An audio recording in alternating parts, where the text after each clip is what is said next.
offices up for election this year in King County alone. With so many moving pieces, it's important to know what paperwork is due when. That's where King County Elections comes in. While we can't teach you how to campaign, we can teach you how to make your run official. Join us for one of our upcoming candidate workshops in Thursday, April 1st, 6 p.m. to 8 p.m. Saturday, April 17th, 10 a.m. to noon. Thursday, April 29th, 10 a.m. to noon. Join us in April to learn the ins and outs of becoming a candidate here in King County. Kind of nonsense conversation are we having here? The Neon Ghost Show. The Neon Ghost Show. Right here on Rainier... what's it? Rainier Avenue Radio.world. Right about now. Rainier Avenue Radio.world.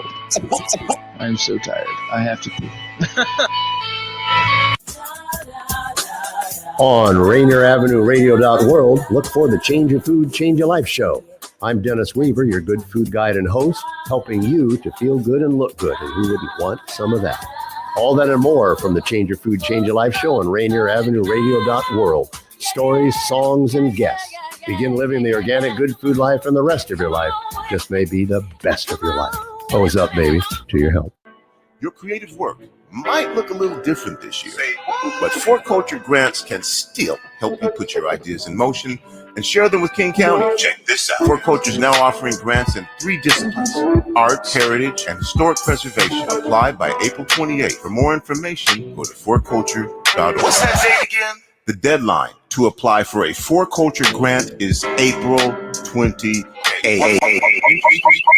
Your project financially supported? For Culture wants to support your cultural activities and share them with King County. Do you do creative work in the arts? For Culture is now offering grants in 3 disciplines: arts, heritage, and historic preservation. Apply by April 28th. I have some ideas. For more information, go to forculture.org.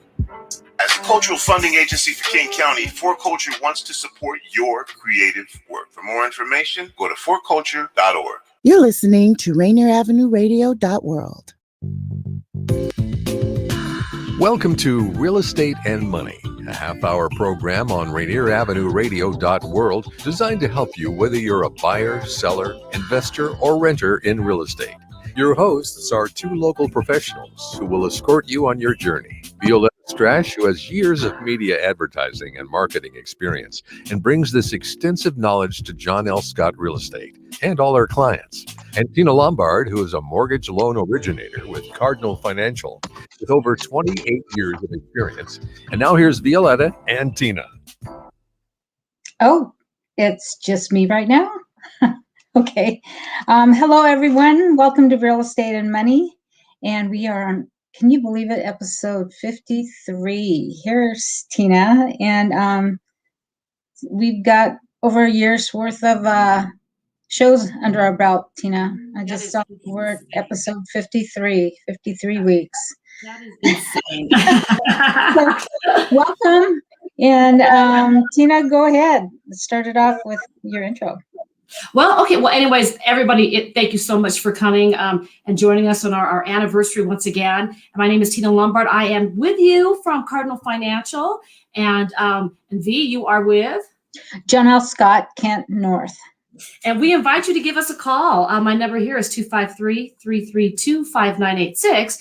And if you'd like to speak to Violeta, her number is 206-406-5784. Great. So what do we got on the show today, V? Well, first, for the market updates. Mm-hmm. All right, from last week to this week, we have in King County active numbers of homes for sale, 475, with an average price of $1,058,000. When we look at Pierce County, active. Oh no, I should go back. But let me tell you, sold 598. And listen to this. So versus 475 active, there's 598 sold. So that means, but what about inventory? I don't know where they are. So we've got more sold than we have active, and things are pending quickly. And a year ago, our average sold price was $931,000. This year, it is $1,058,000. 90,000. That's a 17% increase right there, folks. Pierce County, active homes for sale, 206 at an average price of 591,000. Sold category, 331. Again, you see more souls than there are listings, and the average price of the sold inventory was 572,000. Last year, the average was 488, and so that's another 17% increase year to year. In Snohomish County, finally, active homes on the market, 193 at an average price of 729, and sold inventory 232 for 738,000 average. Last year it was 626,000 average, 18% increase year over year. I don't know what to say. The market is crazy. Interest rates are a little bit lower than they were last time we talked to you. And Tina's absolutely going bonkers, right, Tina, with all of the work you've got? Yeah, I mean, it's crazy because, the rates jumped up so much from February to March. I mean, it went from like 2.7, 2.6 to like 3.6 or something crazy. It's starting to now correct and go back down. But, I have so many to be determined people out there that are looking for homes, and so, it is still very, very busy. I mean, a lot of people say, hey, I don't care that the rates are 3.25. That is 1,000 times better than it was in years gone by. So we have a lot of people coming in. We have a lot of people who are still trying to refinance, and we're kind of past that wave. If you're anywhere south of 3.5 or something, there's no advantage to refinance. But it is still very, very, very busy. So. Yes. Yeah. So I didn't get the script, V. So I'm kind of. Did you set one out? I wasn't quite sure.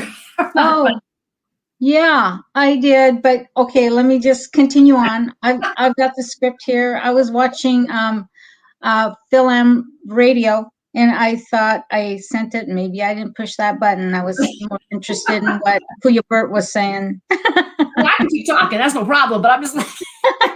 Okay, yeah. Well, I'll talk now. I'll just start it off. We are today starting our buyers series. We talked about the sellers, what they need to do. Let's take a look at the buyers that are out there right now in droves, pushing those sold numbers through the roof, making Tina absolutely crazy busy. And I want to tell you about a story about myself and what I was doing the past week. I got a listing. We went live on Thursday, meaning I got it listed into the MLS Thursday morning. And immediately I got, through our scheduling system and through the MLS, I had back-to-back requests for showings every half hour till probably about 8:30. That was the last one. So 8:30 to 9 p.m. And that was Thursday. That happened again on Friday, not as busy. And then I decided to do an open house on Saturday and Sunday from 10 to 3. Saturday, I had maybe about 45 to 50 groups come through. And, with 10 people inside the home right now, COVID rules, it makes for a long day because you got to have people waiting outside. And I'm cleaning, sanitizing, and I don't know who was in the house, but luckily I have a registration form and I got a number of folks signing up. And then the same thing happened on Sunday, not as busy. Should have started a little bit later because of church goers. And so I was twiddling my thumbs for maybe an hour. But then, boom, they all started coming in. And by the end of the weekend, I had several offers in hand, decided to have a review of all the offers coming in with my client on Monday at noon, and went pending Monday afternoon. Wow. So it happened so quickly. I don't even know. My signs didn't get out. I didn't get all my paperwork spending money on balloons and yard signs, and that's great. Yeah, I had some water thinking, might be nice. Saturday, it was raining. Nobody wanted water. Sunday, I was begging people to take the water. Please, I have to lug it back out to my car. Please, it's kind of warm out today.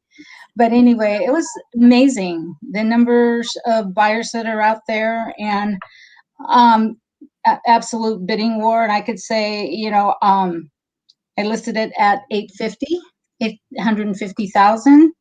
And it closed for well over that price. Can't tell you right now till it's sold, but I can tell you it was well over that market listing price. So what are the buyers to do? They're in this situation where I had a number of people tell me, we've lost out on 6 deals. We came in number 2. Always the bridesmaid, never the bride, right? Well, I just really don't know what to tell them, because you got to have a strong offer right off the bat, and you have to have an agent that will absolutely try to negotiate the best deal for you. And there's a number of things you can do. Cash is always king. And when we come back from our break, Tina will tell you about options for financing. But, as a broker, first thing you need to do is have a sit down consultation with your client. So that's the buying process. Number 1, have a meeting and talk to your clients. It's not about you, what you have to sell, who you're with, what company you're with. No, it's all about the client, number 1. And in any sales environment, you got to know what the needs of your clients are. From who they are, who the family is, every individual in that family, they're all going to live in that house. What are their needs? What are your priorities as far as a home goes? How many bedrooms, bathrooms? Is your mom going to come live with you? Is a cousin or other people? And, it could be a multi-generational situation. You've got kids, young kids, or do you have college-age kids that need a place to stay for the summer, right?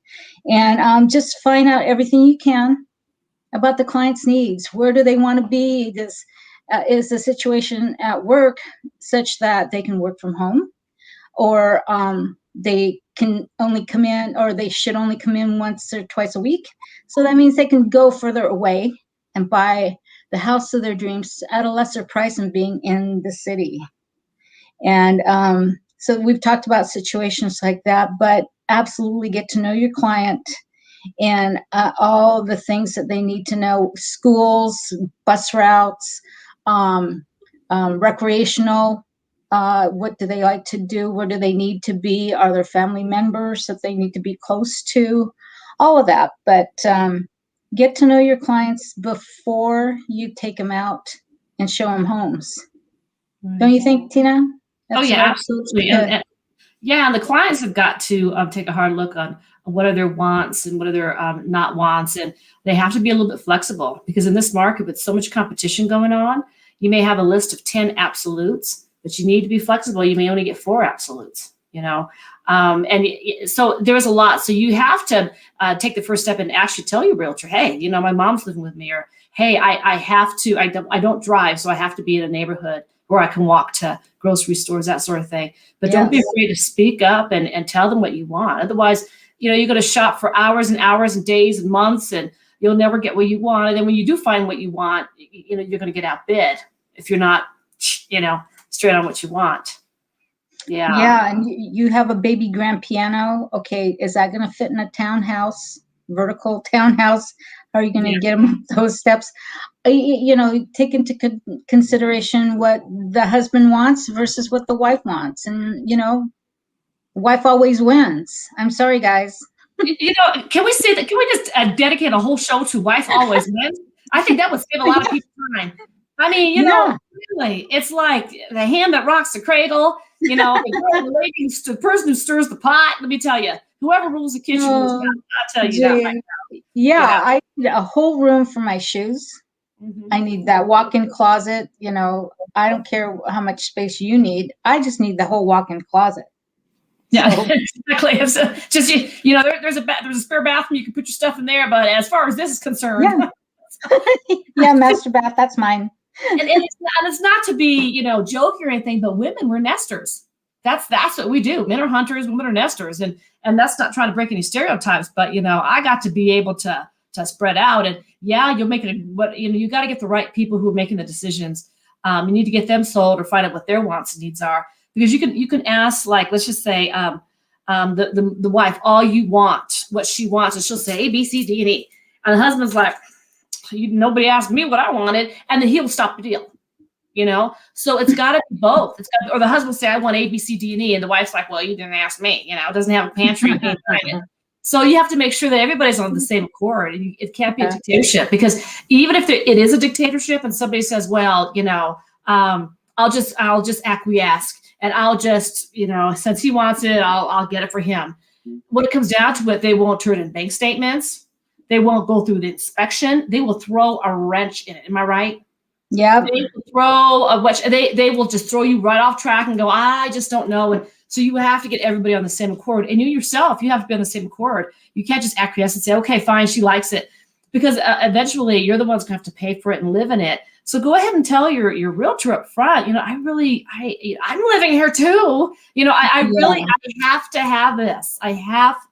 There can't be any stairs. It's not happening. Or I have to have a basement. I have to get away from that person, once in a while. So I need a basement. But you've got to be very upfront, and this is the time. And the realtors aren't trying to shove you into a house. You just want to find out, what do you need? How can I help you get there? And if you don't tell them, then it's the fault kind of lies on your shoulders. Yeah. So the buyers, talk to your agent. Mm-hmm. Everybody that's making a decision, talk to your agent, and it's the agent's utmost duty to find out all this stuff. Their must-haves, their wants, their dreams, but the must-haves probably would come first, but then there's concessions on both sides. Exactly. And then we'll find you the right house. So there's process number one. That's it. Yes, brokers, talk to your clients and get to know them. Mm-hmm. Okay, here we go. We're halfway through the show. Let's run the promo. Tune in to Real Estate and Money every Tuesday afternoon from 2:30 to 3 here on Rainier Avenue Radio.world. Join your hosts, Violeta Strash with John L. Scott Kent North and Tina Lombard, who is a mortgage loan originator with Cardinal Financial. They'll help you navigate the waters of our volatile real estate market and offer you some guidance on how to make your hard-earned money work to make your dreams come true. Learn about current trends, get tips on financial matters, and have fun, interactive discussions about your home inside and out. That's Real Estate and Money. Yeah, it's just funny. I just noticed a text from my sister. She's, because Bruno Mars is going to be in Las Vegas. What? Well, I'm going. Tickets going. You're going? I might have to go. When is that? Oh gosh, I think it's in July. But I sent her a bunch of dates here. But I told all my Filipino friends, Bruno Mars is performing in Vegas.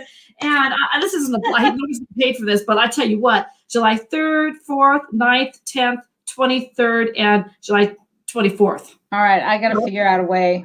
All my friends on notice. I'm coming to Vegas. I want to get. Yep. Anyway. You and all your 24 karat get up. Yes. You and all the girls. All right. Yeah. I'm there with you, sister. So anyway, right. I digress. So, I wanted to now turn it over to Tina, because the first thing I think that all the buyers need to know is you need to get pre-approved. Don't just go out there and, you brokers, don't take your clients out, because it's a waste of their time and your time, everybody's time. If you're looking around and, you don't qualify for that, why not? No, get them pre-approved first. Mm-hmm. So you need to call Tina right now. Yes. Tina, hit it. Yeah, there's my number, 253-332-5986. Now, all throughout history, when it comes to mortgages and buying, you have to have an approval letter. Now, more often than not, before this whole crisis, people were going out there saying, yeah, I got an approval letter. Yeah. Okay, you can't do that anymore, because right now bids are going so much higher than the original asking price. And if you're playing games, it's going to be found out really, really quick. then you waste a lot of time. Then you have earnest money at stake. And sometimes people, you push for an inspection right away, and that's several $100s up front. So you're wasting everybody's time. There's no need for that. For realtors, it's an absolute must. Not only can you get an approval letter, you really need to call that loan officer up and say, hey, when did you write this approval letter? And are there any conditions? Is there anything I could be concerned about? Is there anything that's kind of shaky? Where are the weak legs on this loan? So you want to find that out up front and immediately. Now, when you go for an application, like I said before, you can go to the bank, you can go to a credit union, you can call a mortgage broker up such as myself and get that pre-approval. Now, once you do get a pre-approval, make sure that you follow all the guidelines. Have you ever had somebody that I pre-approved and then 2 weeks later they find a house and they no longer approve? And you're like, well, what happened? Oh, yeah. Oh, gosh, here we go with what happened. I quit my job because I want to move. Or I bought a truck because I'm going to need it to move, or I figured I need furniture. So I went and I put all these items in stowaway and I bought everything. So I spent $500 or $6,000 on a new dinette set or something. They no longer qualify. They spent their earnest money. They spent their down payment. Now their credit score is crazy. They figured, Tina, I was approved. So I didn't pay my bills on time anymore, and just crazy stuff like that. So make sure once you do get approved that you state with the guidelines, you do things like you don't quit your job. You'd be surprised how many times people do that. You don't go up there and start running credit cards. Well, this house is baby blue, so I'm going to go buy some baby blue furniture and just start buying furniture like crazy. You don't call movers because we don't know, there could be an act of God where you do not close on time. You've got like $800 worth of movers scheduled to come and show up on your doorstep. Okay. You don't go up and start running more credit. You don't go out and buy new cars. You don't do any of that stuff, okay? And you actually pay your bills. People say, "Oh, I'm already approved, so therefore I don't have to pay. I can just relax on my JC Payment card, or I can relax on my Amex card because now I got approval." Not the case. Once we run your credit, once we give you an approval, we're going to pull another soft pull at the very end of your transaction, like the day before we send the money, to make sure you didn't do all that funny stuff. Now, what if they did buy a car? What do you do? We have to go back into underwriting. That may take 2 to 4 days, depending on the busyness, or your particular situation. So it might delete your closing. You might lose the transaction because you're not closing on time. I've had some people, not all of them, but I've had some people where the realtor is thinking they're being kind of secret, and they got some secret trick up their sleeve, and so they'll say, "What did Tina quote you?" And Tina quote me 2.8. Well, I know if you can get your score better, she can maybe get you 2.7. So why don't you do this and do that, and let's repull your score. Why don't you go to Credit Karma and repull your score? Okay, so they go and they repull their score on some secret whatever website or something like that. We go to pull their score a day before closing. Their scores have dropped 20 points because whatever place that they pulled from, all of a sudden added a collection or parking ticket or something. Now they don't qualify. And now the realtor's all screaming on the phone, da, da, da, da, da. I'm like, listen, you advise them on something you should have no business advising them on. So once somebody pulls your credit and you are approved, freeze. Do not start trying to pull your credit and try to manipulate your credit scores and stuff like that. Just don't do it. I've had so many deals fall through because somebody tried to be tricky and they try to be I Spy and all this secret ninja stuff. And you cannot do that when you're closing a loan. Okay, so make sure your finances, they're intact, and once you get that approval, that you're held tight to that. Now, another thing that people do is when they get their loan closed or what have you. What was I going to say? When you go to close, gosh, I forgot my train of thought right here. Just make sure that everybody is frozen as far as your finance, so on and so forth. Now, if you are approved for, let's say, $630,000, okay, and I say, look, if you put $100,000 down, blah, blah, blah, blah, we do demo loan, blah, blah, blah, $630,000 is your max, okay? Well, don't go and look for a house at $630,000, because guess what? The asking price would be $630,000, but now with all the bidding, now that the loan is, the price is up to $790,000.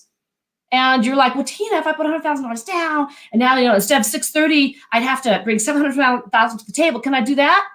I'm like, you ain't got no business doing that. No, I just told you $630,000 at 2 point whatever. And so if you are approved for a certain dollar amount, okay, with the market that we're going, it's best to tell your realtor and tell yourself, I need to be searching for homes at $500,000. Because by the time all the offers are in, that $500,000 home is going to be $590,000. Okay, so I tell these people, okay, yeah, you're approved for 450 or 510. They're like, great. So they go make an offer on a house at 525. Like, well, Tina, my realtor says that it's going to go to 550. So can we do 550? I said, I think I just had this conversation with you last week, and your approval letter says you were approved 510. Why are you making an offer 550? Well, because the house went up.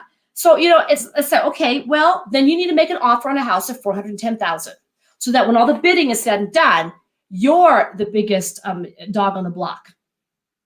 Okay, so a lot of people don't understand that, and they're saying, well, I thought you said I was approved for 510. Now you're saying 410. I'm like, no, I'm telling you, with this market, you put an offer on a house of 410, and by the end of the day, the purchase price is up to 500,000, and I got you approved for 510. Okay, so you have to play it wise. So I have a lot of people who are just pushing the envelope. I can't tell them how many times I tell, this is your dollar amount, and they go and look for a house at this dollar amount, and then quickly it goes up to here. Then they get disheartened, they get disorganized, they get frustrated. So if you're approved right here, if you're approved at 600,000, look for houses at 500,000, because at the end of the day, you want to be the big dog on the block. You want to be the biggest offer, and you can't do that when you don't have any money to escalate. So give yourself room to escalate. V, can I get a witness on this? Yes, we have, someone that says, absolutely, I need to have this house right here, but, and I've got the letter from Tina. No, you can't do that because you're only approved for this much, but, somebody else is going to help me finance the rest of it. Yeah, but you got to remember, you've got closing costs too, on top of all this. How much is that going to be? Depending on the final price, probably 8-9%, right, Tina? On that. Yeah, well, the closing costs are always different depending on the taxes, right? Whether you want to do escrow or not, So it's always different, but people have to realize there's down payment and there's closing costs. Seller is not obligated to pay your closing costs. That is your closing costs. You're buying the house. They own the house. They don't have to pay for your closing costs. Only if they want to, if they're nice. But in this market right now, if you're offering 500,000, somebody's offering 890, they're not going to pay for your closing costs. Just get out of here with that, So I tell people, you want to be the strongest offer, and the way to be the strongest offer is to not try to combat right here. Go a little bit lower where that your offer can actually impress somebody. Okay, and because if you look at a house that what you're approved for, by the end of the day, that house is going to be $20,000, $30,000, $40,000, $50,000 above asking. And you're going to, you would have been frustrated. So go ahead and get a house that's a little bit lower so you can be the biggest person on the block. And then figure that out. And then, after that, I know we're running out of time here, but sometimes there's an escalation clause. If you did buy a house at $550,000, because it started at $490, now it's at $550. A lot of times the appraisers they don't have enough closed loans to actually get an appraisal that will come in at $550. Then you have to pay the difference. If they came in at $520 and you made a bid for $550, you're going to have to pay the $30,000 cash.